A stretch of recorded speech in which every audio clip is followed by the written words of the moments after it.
All right, so here we are. We're going to be talking mental health today with Ben Graney, who is a former colleague of mine out in the United States. And Ben is going to be sort of talking about what he is going to be doing this month and why he's doing it.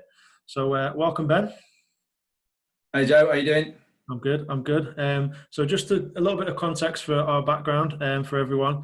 We worked together for probably, 3, 4 years at UK Elite, something like that.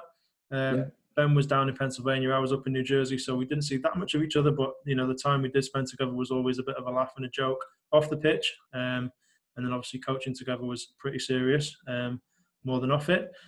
So really quickly, Ben, can you just sort of explain what it is that you're going to be doing in 10 days' time? Is that right? yeah. So Thursday, the 16th of July. So I start 48 miles in 48 hours. It's a running challenge which actually originates in the United States. There's a very good ultramarathon runner, ex-Navy SEAL, motivational speaker called David Goggins, who this is kind of his challenge, if you like, and you'll see a lot of people in America do it. And I start on Thursday at 9 o'clock at night, and it's a 4 mile run. Any speed you want to go, there's no time limit on it. And then every 4 hours, I'll do another one. So the next run is Friday at 1 a.m., then 5 a.m., all the way through to my final run, which is Saturday at 5 p.m. So is it called 48 and 48? Is that the name of the challenge itself? Yeah. Yeah, it's 48 and 48. When I came to realisation, I felt a bit shortchanged because it'll be 48 in about 45 hours. But I'm sure we can use the other 3 hours at the end for a few celebratory drinks. And the idea is it's obviously a physical challenge, but if you've got a good base level of fitness, the 4 mile runs isn't really the problem. It's the stop-start nature of it, and it's a real mental challenge in terms of the in between. You're obviously not going to get a full night's sleep. The logistics of it. So I did a trial run this week for a 1 and a 5 a.m. run. So set off at 1 o'clock in the morning, got back about 1:45. By the time you sort of got undressed, it'd been raining all night. So got undressed, quick shower to get dry, the endorphin rush. Didn't get to sleep till about 2:30, 2:40, and then the alarm was going off at 4:30 again to get ready for the next run. So it's the mental slog of continuing to do it. And a friend of mine in Philadelphia set me this challenge because I was talking about how much I enjoy running. We'll come on to that in a little bit, but I decided that if I was going to do it, I'd want to do it for a good cause. So decided that I was going to do it for our local mind, so Sheffield Mind, and also to promote mental health awareness, really, which I know is obviously a big topic, but it needs to be a big topic. Big topic. Yeah, and I read on your page, which we'll touch base on in a little bit, that the person who challenged you is actually going to do the challenge at the same time you're doing it, but over in the States. Yeah, so it's a guy called Ian Pausch who talking about our nights out in Philadelphia. He was actually I first met him because he was head of security at Kildare's down Manayunk. Yeah. I met him a few times in those young early days where he might have asked us to depart a little bit earlier, and we became really good friends, which is a good sign. And he's done it before, actually, to be fair. So he's done it before and talked about it, how actually it's a real sort of transient experience in terms of doing it, the sense of achievement afterwards. And when I was talking about what I love about running to him and about some of the mental health side of things, he was like, look, first of all, read David Goggins' book, which is called Can't Hurt Me, which I definitely recommend to people. Mm-hmm. But also, let's do this challenge together. So he's going to be doing it from Philadelphia, and I'm going to be doing it from Sheffield. Nice. And are you doing it at the same time? So same time, obviously, because there's a time difference between here and Philly. Is he going to sort of start? So same time. So we'll have a few sort of FaceTimes, which will help. And then he's got a few people to run with him. One of my big challenges is that I want to raise I'm trying to raise £6,000 now. I keep upping the target because of people's generosity, which is great. But I'm aiming to have 100 people run with me across the weekend. So 100 people run a 4-mile stint, whether that's in person in Sheffield or whether that's remotely, wherever they are. And it doesn't matter if it's fast, slow. But yeah, so he'll be running at exactly the same time, which will be interesting, obviously, because obviously, the night runs for me will be the evening runs for him, and his night runs will be my morning or lunchtime runs. So it'd be a nice way of picking each other up. Brilliant. I know you've been challenged to do the run. Were you running prior to this challenge being put to you? Yeah. So I mean, I've always had a decent level of base fitness, but then I sort of stopped doing a lot of heavy running, got back to England after being in the States, and sort of went back to playing football, playing a lot of golf in the summer, and then picked up a pretty bad injury, quite a bad pelvis injury actually, which ruled me out of football and most exercise really for about 10 months. This is going back about a couple of years ago, 18 months ago, something like that.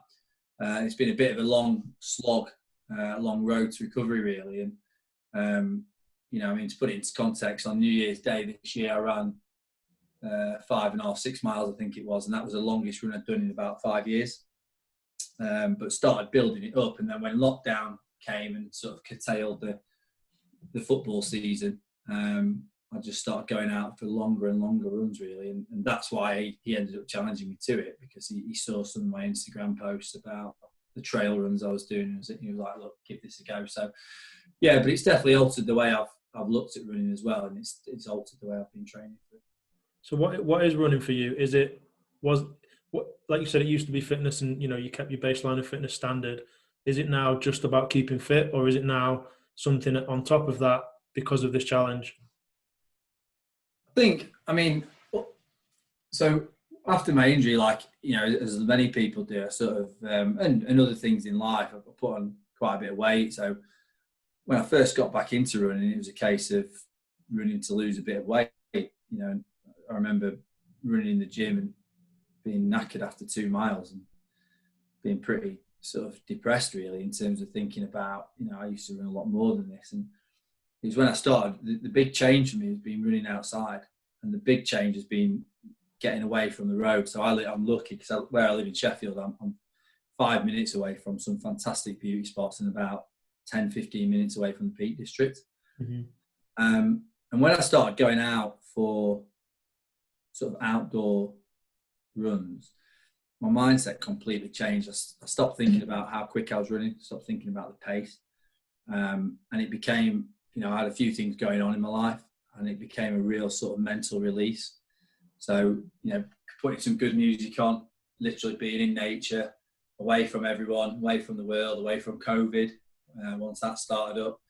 And, it was a double whammy. I was getting fitter, and the fitter I got, the more I enjoyed it, because I could run for further. But mentally, it was huge, in terms of the sort of stimulation. And I still feel that now. Every time I go out for a run, I feel better for it. So it's a bit of it's a natural drug. Yeah, it's a bit of escapism as well. Gives you 45 minutes to just think about, running. You said put on some good music. Go on. What sort of music are you listening to while you're running? Oh, literally, it's a very eclectic mix. So I've got an 80s playlist that's got some classic tunes banging out. I've got some 90s indie and Brit pop, and then I've got some quite a bit of dance tunes, and it depends on how sort of how tough the run is, and it also depends on how quick I'm trying to run. So I'll try and run when I'm not training for this. I'll try and do one quick run every 2 or 3 weeks, just to sort of see where I'm at fitness wise. Mm-hmm. And that's when I'll put on some pretty quick beats. And there's a few cheesy classics in there that the old sort of songs that you probably wouldn't admit to liking, that you can listen to when you're out and about. No shame in liking a bad song, I tell you, mate. So with your training, have you got a specific training regime that you're following that someone's given to you, or are you just running? Are you doing 4 mile runs just as much as you can? How's that working? So a bit of both really, in terms of I put a bit of a training plan together from reading, I mean, Strava's great for that, in terms of, sort of some good articles online, read some good stuff on there, thought about how, basic marathon training plan, for example, you always do a long run on the Saturday or the Sunday, and you do a couple of training runs in the week. So I basically followed a similar sort of principle. But I've been very fortunate because I've been sponsored by the physiotherapists that helped get me back to fitness, the White House Clinic in Sheffield. One of the partners there is a good friend of mine, Greg Roberts. I worked with Greg on basically an idea of what to plan. And one of the other clinical directors in there, a guy called Steve Canning, gave me some great advice. He's run sort of sub 2:45 marathons, so he knows what he's talking about. He's a running specialist, and he helped me sort of plot out the sort of what I should be doing. So, taking away the pace, because obviously it's not a speed challenge. You're not trying to run quick. About staying just about time on your feet. So actually, what I've done is I've changed my runs from trying to run quicker just to run longer. So each run I'll try and run maybe 5 miles, with the idea being that if I can run 5 miles, when I'm running 4 miles, it feels a lot better. And I'm trying to run, each run I'll try and run a little bit quicker than I'm going to run on the day. Again, so that on the day, it'll be a bit easier.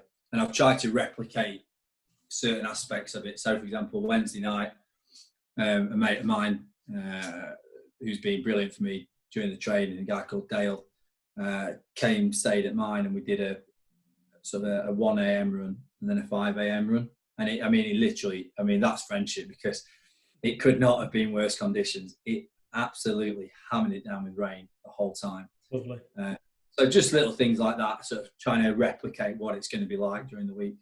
And does that include food as well? Because obviously, in my head, I'm thinking if you're running 4 miles 12 times over a 40-hour period, are you pre-loading your food? Are you eating in between each run? How does that work?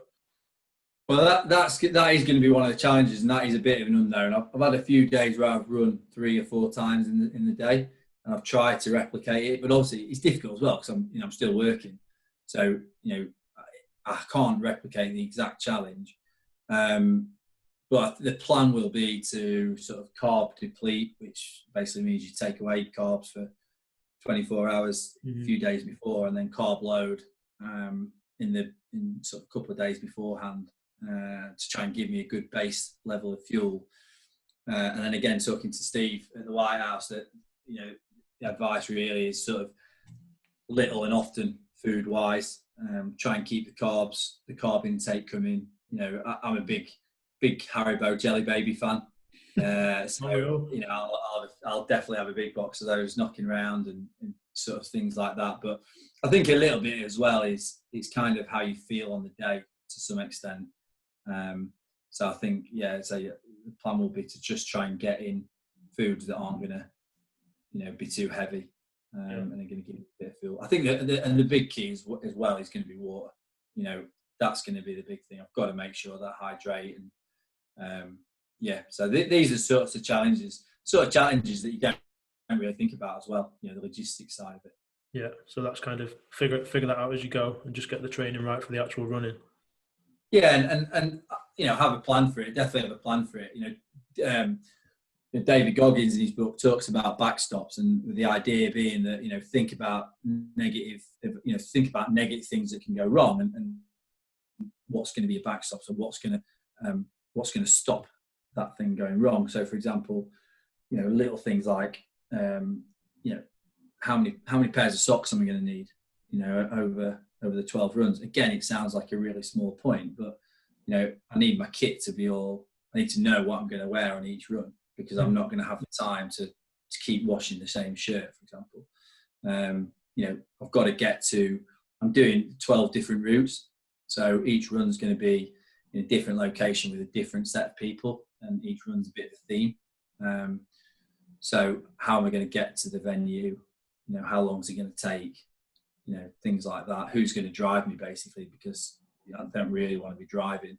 you know, in case I cramp up more than anything else. So yeah, so lots of things to plan and think about. But as I say, I'm lucky because I've got loads of people who I can call upon for advice. Yeah, and that's huge, isn't it? Having that support network around you, not just for this challenge, but for anything. You know, having those people you know that you can call upon and say, "Look, I need help with X, Y, and Z. Are you there for me?" And I guess those people that are closest to you, they're going to be the ones that are running at the worst times. And when I say worst times, I mean 1 in the morning, 5 in the morning, because they're not pretty times to be going for a run, are they? No, they're not. And I think, I mean, the challenge, it's been great. I mean, the levels of support have been brilliant. I think there's two factors. I mean, A, it's a challenge that captures the imagination a bit. You know, everyone knows people who've done a marathon, for example, but not many people know anyone who's done this. So it's one of those challenges where people are like, when I tell them, they're like, wow, that is tough. It's not something that people want to do. So that's a lot of people have offered support off the back of that, I think, you know. And also, and then the cause, you know, that it's been a tough time for charities. I mean, Sheffield Mind, I think their budget for the year is 1.5 million.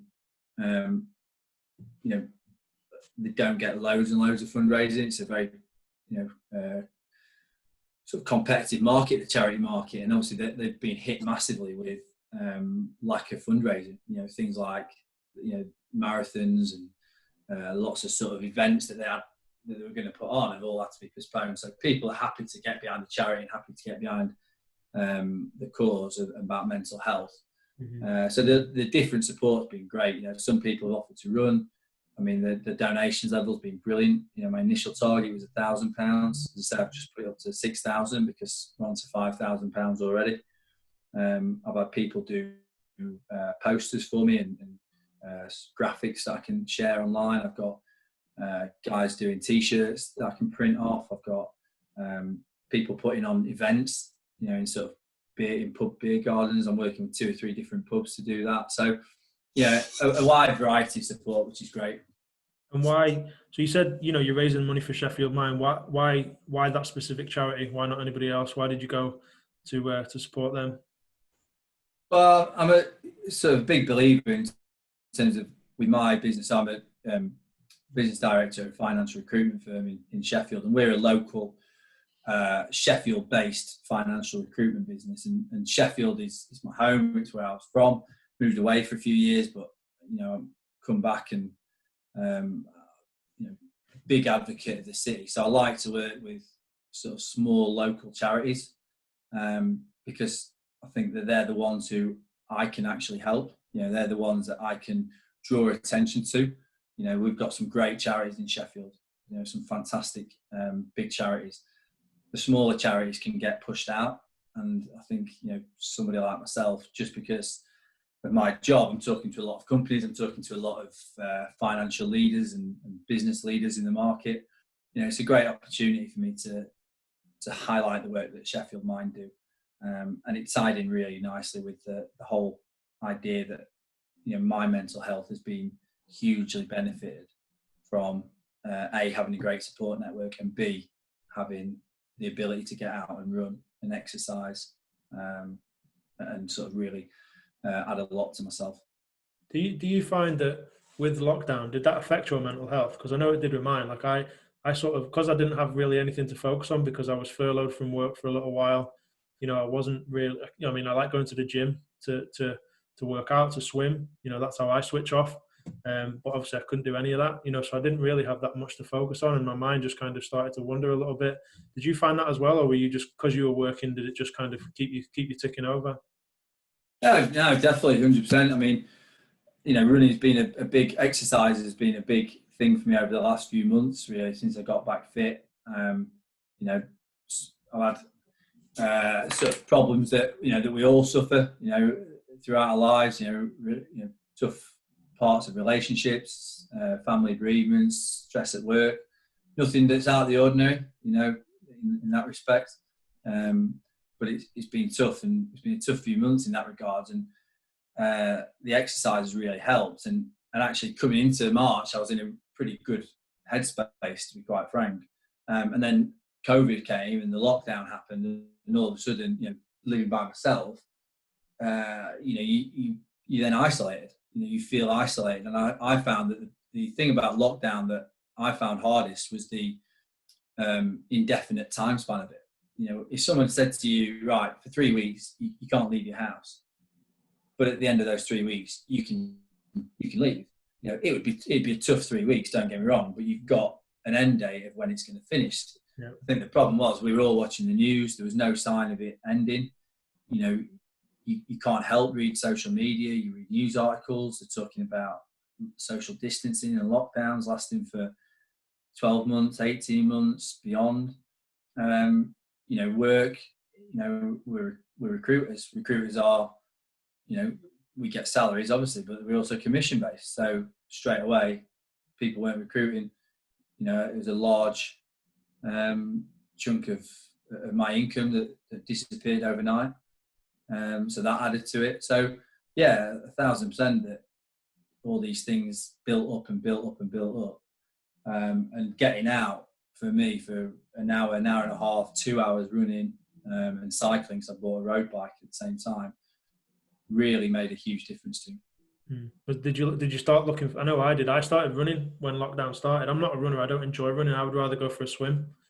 And I sort of started running when lockdown came in because the swimming at the gym had gone away. So I started running, and I actually started looking forward to that because that was my time out of the house. There was nothing else you could do apart from go to the shop to buy food. But going out for a run or for a walk was like the big thing, the big day out, the big 2 hours out, whatever it was. And I know for me, even though I don't like running, I started to look forward to it. Were you the same? Did you sort of look forward to waking up and right, I'm going to eat, and then I'm going to go and run, and I'm going to work, and then do it all again? Yeah, definitely. And I think when you're running, I was going out for long runs where for that amount of time you're not on your phone. So the world it could be any point in the world. It could be any point in history when you're running at that moment. You're not switched off from COVID, switched off from lockdown, and just got away from it all. So it became like the highlight of my day. I was lucky. My friends are a fantastic bunch of people. To be honest, we had too many Zoom quizzes. The amount of completely useless information that I've now got stored in my head is fantastic. But they were great. But at the same time, it was still a reminder of the situation that we were in.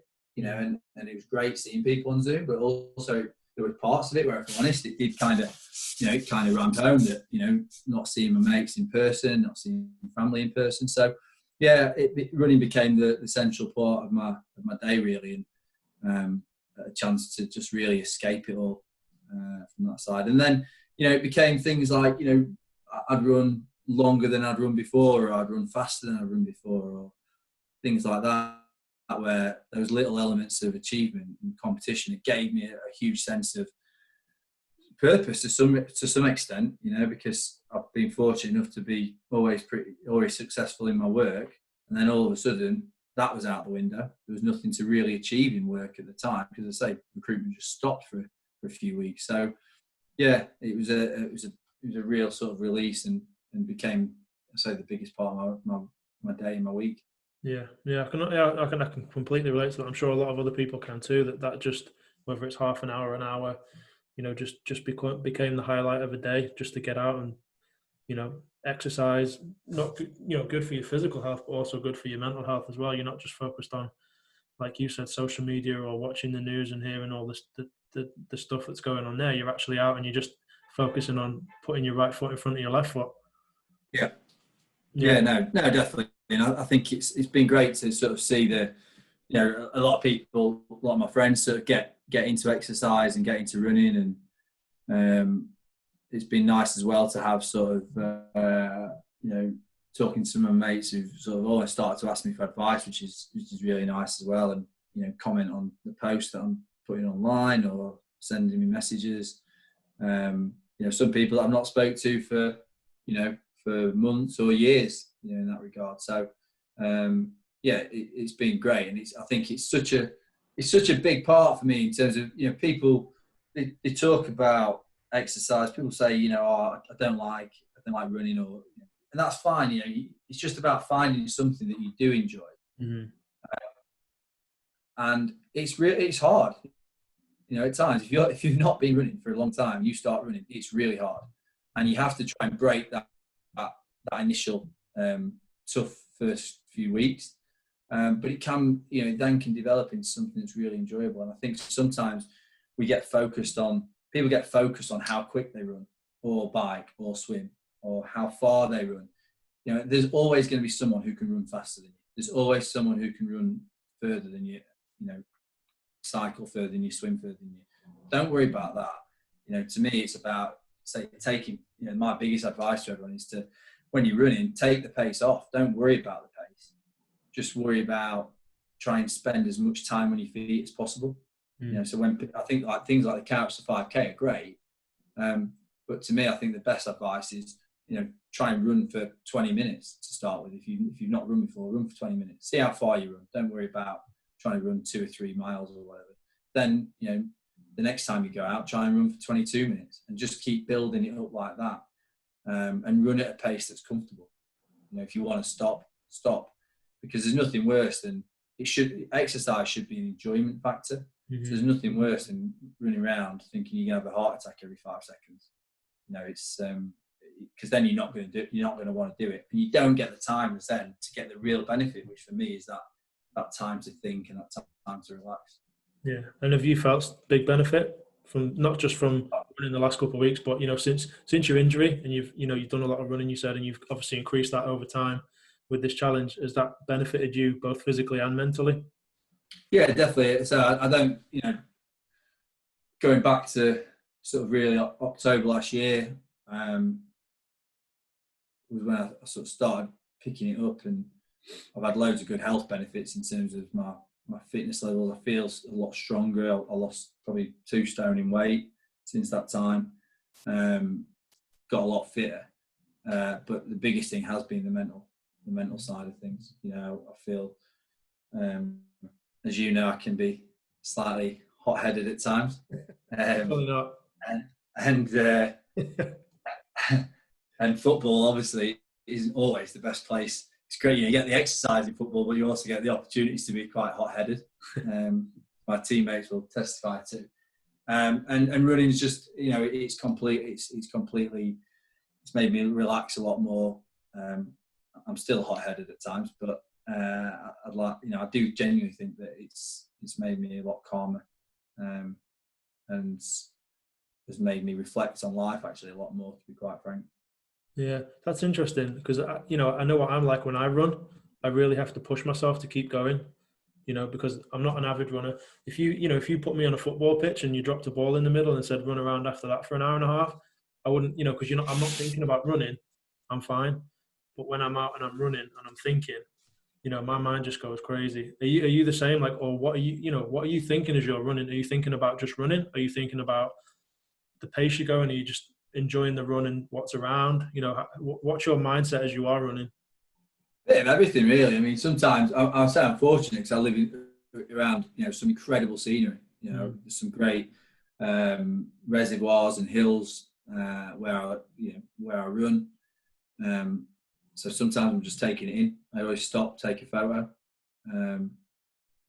Sometimes I'm thinking about, I try not to think about things like work, because they're the sort of things that I think they can have an adverse effect. We tend to think about work when work is tough, and when things are stressful. So I try not to think about work. I'll think about things. I'll think about sort of all the usual things that go through our head, and sometimes I'll just try and get away from it. And I'll sort of daydream about. I've been thinking about a lot of the time at the moment. It's really good because I get to go out and I'm thinking about what I'm going to do to highlight the running challenge I'm doing, or fundraise and things like that. And I am someone who does need to have things in mind. I do need some challenges in my life. I need things set up. I'm already starting to think about what I might do next, for a challenge. So I spend a lot of time thinking about that and thinking about things that I might possibly be able to do in the future, and we can go from there, really. Yeah, not thinking about specific things, just letting them flow. And if it comes, think about it. And if you don't want to think about it, just let it go. Yeah, no, definitely, and especially music's a massive mood enhancer or drainer, isn't it, at times as well? So I've got I've always looking to make sure I've got upbeat music on, which helps me because that helps bring positive thoughts. And I say what's been great about this challenge is because the aim is not just the money, but trying to get people to sort of run with me. It's been great because you sort of reminisce. You're thinking about who obviously our time in UKLE. How many people did we come across in our time in America? So you sort of start thinking about, I wonder if I'll ask him, or I wonder if what they're up to, and I'll ask them. And so you can think about things like that. So I don't think it matters too much. I think that to me it's just about when you're running, especially if I like to run in forests and trees and woods and all the rest of it. So frankly, you have to focus on part of it. You have to look down and think about what you're running, because otherwise, and I have had a couple of times where I've fallen flat on my face. So that's nice because you have to just think about the run. So yeah, fair enough. And have you done much running this weekend? Because I know you've got 10 days. It's about 10 days now to your actual challenge. Yeah. What point are you at now? Are you done with daily training? Where are you at?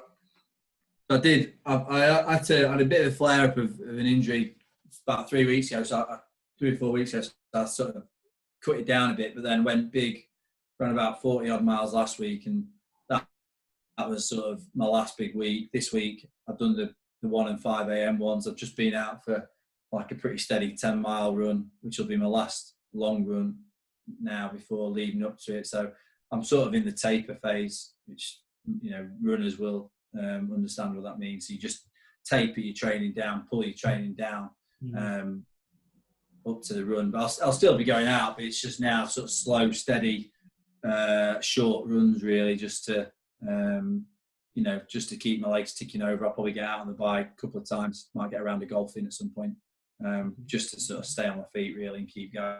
Mm-hmm. But and then I'll probably have obviously a day off maybe leading up to the challenge. So I'm looking forward to it. Frankly, if it was next week, I'd probably be happy if it was next weekend. I'm sort of in the process. I'm in this place now where I can't really get any fear.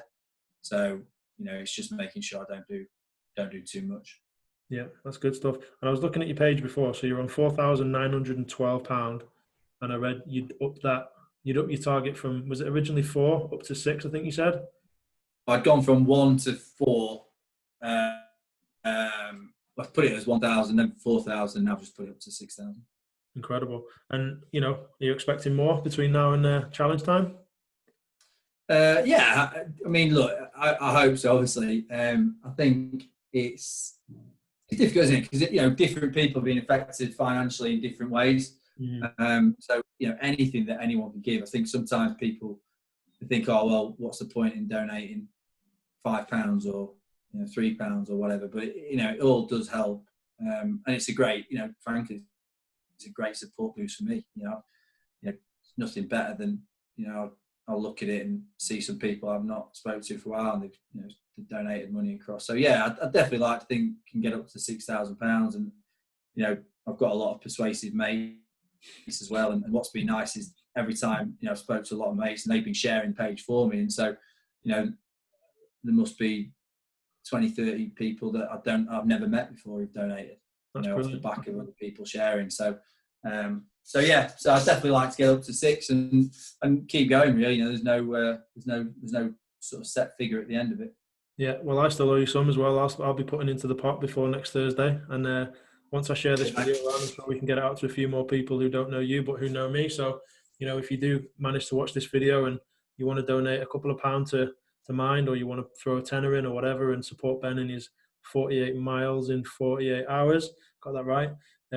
Don't be shy. And I'd like to do this again, mate, after you've done the challenge, just to kind of touch base and see how mentally challenging it was, how physically challenging it was, and how you get on as well.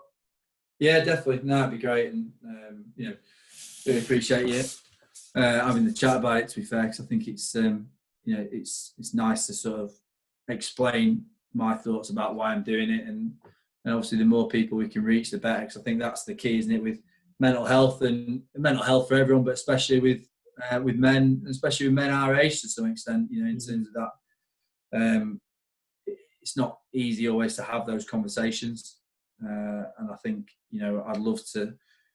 Be great if, you know, if I could sit back at the end of it and think, you know, maybe doing what I'm doing has helped maybe one person, you know, go out for a run that's helped them in any way, or had a conversation anyway, then it's 100% worth it. Yeah, absolutely. I think we can finish on that, because that's a nice way to finish, mate. So thanks for your time, and honestly, I wish you the best of luck. I will not be there to run 4 miles with you at any point, but I will support you. I will put some money in the pot before next Thursday. We will get your link shared everywhere as much as we can, and hopefully we can get you over £6,000. Yeah, appreciate that, mate. Thanks a lot. Do all the best, and let me know how it goes. Will do, mate. Cheers. Cheers, Ben.